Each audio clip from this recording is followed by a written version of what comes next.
Hey guys, welcome back to the channel. Chris just said to talk really loud, so I don't know how loud we should be talking, but anyway, got something pretty cool today. This 78 GMC Jimmy, you might recognize from one of the previous videos. If not, we'll clip in some of it, or you can scroll back a few days or a few weeks and see what this thing looked like when it was stocked. But I brought it up here to Daniel, and he kind of chuckled and laughed and thought I wasn't serious, like I'm not on a lot of things. But I was serious because I already looked at it from the frame down. Of course, when they got it on the rack, they looked at it a lot closer, and I said, you know, we're not going to spend all this money if it's not worthy. But once he got it on the rack and looked at it, he's like, yeah, there's no reason not to. And still, it's perfect the way it is. You know, it does have floor plan rust, so it won't pass a technical inspection, but because it's a classic, you don't have to do it anyway. The body's not going to fall off the frame. And at the end of the day, you can't even buy a nice side-by-side for what you can buy this truck for done. And if you don't, I'm just going to keep it riding around. I really don't care. But it was a perfect candidate. If somebody has a cool two-wheel drive body, they could donor the body on it and have a show truck, you know, sandblast the frame, whatever. But chassis down, it was really worthy of what we did. And also, in the background, you see the other Squarebodies, which that one's sold, that one's up for sale. There's a couple more in the building that are getting ready to go for sale. But there's lots of levels to what Daniel can do at the shop, and that was one of the other ither for doing this one, because it'll be the cheapest example of a brand new build, but it's probably our most popular size. Matter of fact, the blue truck, which used to be mine, was a lot bigger. It was on 40s, 12 inches. Now it's down on 837s. Currently, it's getting ready to be on this same tire and wheel package when we're finished. Instead of 6 lug, it's 8 lug. But he made all the changes because we want the customer to accommodate. If somebody's going to spend $50,000 to $60,000 on a Squarebody, we want to make sure that they get what they pay for. That one's getting a whole lot of extra things. It's getting a Blazer fuel tank in the back. It's getting power steps added. It's getting a set of LED tail lights with a French-in fuel door in the back, because it has no fuel doors on the truck itself, which is the way we designed it when we were building it years ago. He was able to keep the crossover steering and a few other things he's going to talk about that we did different on this one than we did on that one. But it's all on how somebody wants to build one. So whether we have a stock one and you want to buy it because it's your favorite color or it's a really good truck, when we describe them pretty honest. So you're not going to have to shop Craigslist and Facebook to go look at a bunch of stuff in people's backyard that's not as described.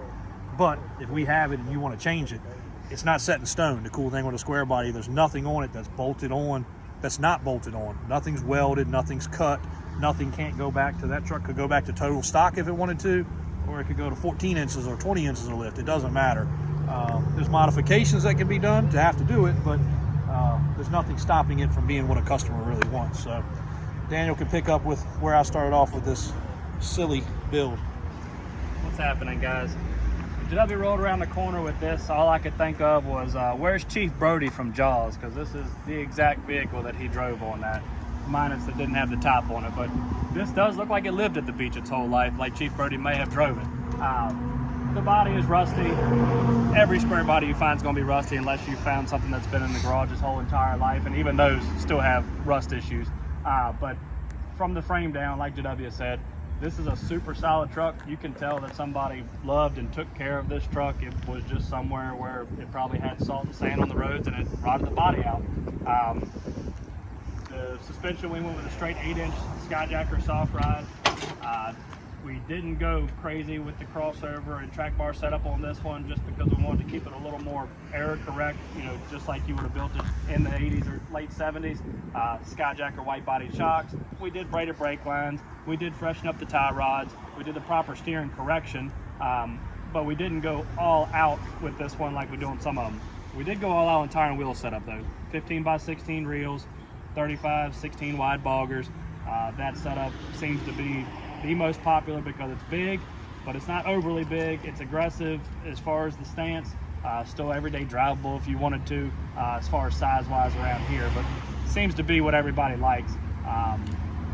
But once again, we just did a straight, nice, clean kit on it, undercoated the frame.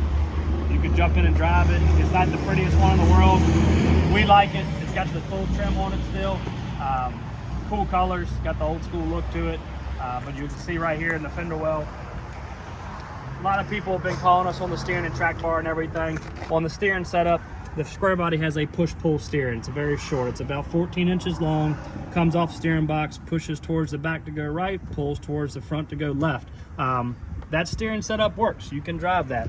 The reason these trucks are not as drivable as a lot of vehicles is because that steering's short. Even at having the right angle on it, it's got that quick twitchy feel, especially if the box has got any play in it. You know, some of these vehicles got 200,000 miles on them, some of them got 100,000 miles on them, but it's a whole bunch of work in the wheel. So when somebody buys them as a project, they spend a bunch of time in the body, and then they go drive and they go, holy crap, you know, I can't keep this thing on the road. What am I going to do? And they give up on it. And we'll show you on this truck sitting right here. This is what we get a ton of calls on ever since anybody's been seeing these videos. We do crossover steering. So you put a 2-wheel drive steering box on the frame, custom pitman arm, and we shoot the steering all the way across to the passenger side, hence the word crossover. That does take a custom steering arm on the other side. This truck being a Dana 60, that steering arm bolts on. If you have a 10 bolt or a Dana 44 on a K10, it's a whole new steering knuckle that's been machined to accept a steering arm because they were never done like that from the factory.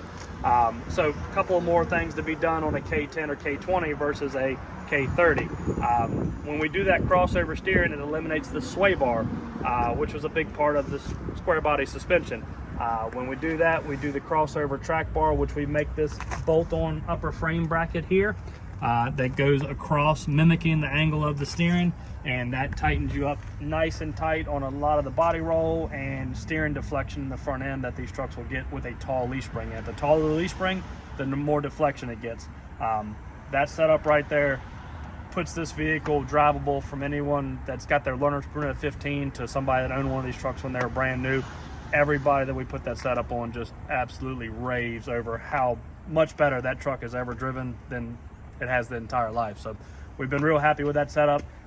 Working on some mass production on it. I get call after call and email after email all day long on that setup. We've got a YouTube video out on it, so you can check the full setup out as we do it, so you can see what's entailed. If you want to install it yourself, we can send you the parts. But anyway, we didn't do that on this one. Nice and standard, straightforward. It can be done on this one. But did I go fill you in on a couple other things? So on this one too, while it was on the rack, a shortcut everybody does, at 8 inches you get into a drive shaft issue. This has a proper drive shaft, which is brand new in the front. The hubs, and Dan, you can explain how the 5-position transfer case of these works, which is kind of unusual. My dad's original 62 was put on a chassis just like this, so I'm pretty familiar with how that transfer case works, and it's kind of cool having the extra positions. But in doing that, this was an all-time 4-wheel drive truck, so it's been converted over. Daniel can explain that. So it's got an MP203 full-time transfer case in it. A lot of people convert these to part-time. So this has a high range, a high lock, a neutral, a low range, and a low lock. So driving this truck daily, it had basically moon cap hubs on it, full-time hubs. It didn't have a selectable hub on the front of the vehicle. And in high range, it sends the power to the easiest spot, meaning, the rear tires are spinning easier than the front. That's where it sends the power to. It's still spinning all the drive shafts, it's still spinning all the axles, and that's fine. But when you lift it, you really don't want your front drive line turning all the time. Sometimes it gets to a little bucky in the steering and stuff like that. And when you pull it into high lock, it was just like having a truck that had a part-time transfer case in high range. You pull it in, you lock the hubs, it's in 4-wheel drive. Made it real convenient. You never had to leave the vehicle to lock it in 4-wheel drive. You went in the woods and got stuck, you just pull it back in low lock and it was locked in. But we do put part-time kits in these transfer cases and selectable hubs, which you can see in the wheel here. So on a selectable hub, you've got free, meaning free spin, and you got lock. And you lock that in, it locks the hub in. If you send power through the drive shaft, it's going to pull that front tire. And just as easy as clicking it back in free, putting the transfer case back in 2-wheel drive. On an MP208 or MP205, which were the other 2 transfer cases these vehicles would have came with, they have part-time. They had 2 high, they had 4 high, they had 4 low, and of course neutral. So 4 high would have been locked in 4-wheel drive, spinning the front drive shaft. 4 low, locked in, spinning the front drive shaft. 2 high, no spinning of the front drive shaft with the hubs unlocked, everything free wheels in the front. Better fuel mileage, better drivability. Just another one of those things that you don't run across the MP203 often. It's one of the less desirable transfer cases, but it can be turned into an everyday drivable case on a lifted vehicle. We prefer MP208 or 205. We left that one in this one. Like I said, all error correct. Everything's all there. But we did extend the front drive shaft, all brand spanking new. At this size, they don't really have any angle issue with the drive shaft that we run. Anything over 4 inches on the stock drive shaft, you either have to trim or grind your factory drive shaft, or like we do a custom front drive shaft that's got a higher angle built into it. But like that's it on this one, guys. JW, give you back to JW. It's pretty good from there. So anyway, the thing that made it cool was the interior, and Christian catch a shot of that. It was very still original, got the plaid look to it, which I love.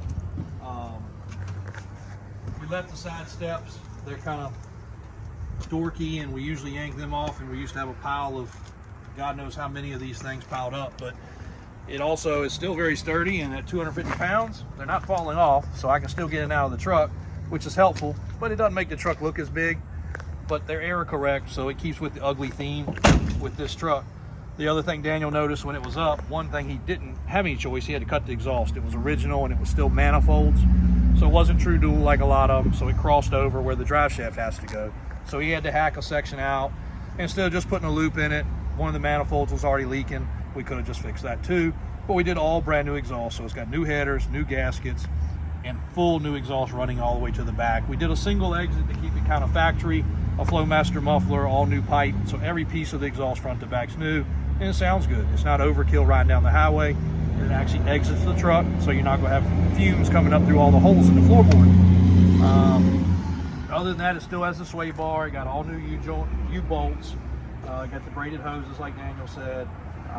And if somebody wanted to upgrade this truck one step further, that would be the only thing we would sell them on, would be an upgraded steering and track bar system, because you know, this thing's fully functional. It's street drivable. It's definitely off-road capable. If somebody wanted to pull up at the hunting club with the coolest truck, you know, it's hard to beat a classic Squarebody to pull up, especially an old Blazer. And, you know, you can beat it in the woods if you wanted to, or bounce off a tree because the tire hangs out further than the truck. But just another cool project that didn't really make any sense at first, but you know, at the end of the day, none of them typically do. So Squarebody stuff is getting hot. You know, people are going crazy. When we post a video on this, it's going to go berserk just because of how cool it looks.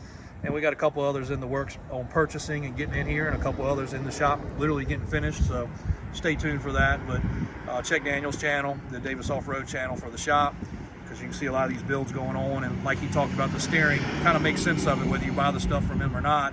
At least you'll understand the geometry of these trucks. But if you want the real answer and get the right parts the first time, give him a call and he can source it all right out to you. As far as the wheels go, one more reminder that we keep forgetting, or not forgetting, what people do. Those aren't real, these are not weld wheels, they're real wheels. Even though they look like a weld, so they're not DOT. Can you drive on them? Yes, we're driving on them, but per proper inspection for most states, it does not pass because it's not a DOT approved wheel. He also offers the other brand of this wheel that you'll see on our Suburban and a few other things. They're exclusive to him, so if you want something that's really strong, bead lock, 2-piece, 3-piece, whatever you decide, Daniel can source those in as well, and is the only person to be able to get those and can put them together with your tires and wheels and ship them anywhere. So stay tuned for some more cool Squarebody content, and he can exit you out on this one. Check us out, guys. We're building a channel. A lot of my stuff is more how-to versus just walk around. I do have some walk around on there, but we're really trying to educate. I'm not saying we're the smartest people in the world, but we've been around more of them than almost anybody. So we want to kind of give y'all a little bit of insight on what we've found out over the years, some trial and tribulation, some stuff that we've learned from other people, and some stuff that we're building from scratch that's never been seen before. So hopefully all that helps out and really get you guys interested in square bodies, because that's what we grew up in, that's what we love, and that's what we're going to keep on doing. So have a good day.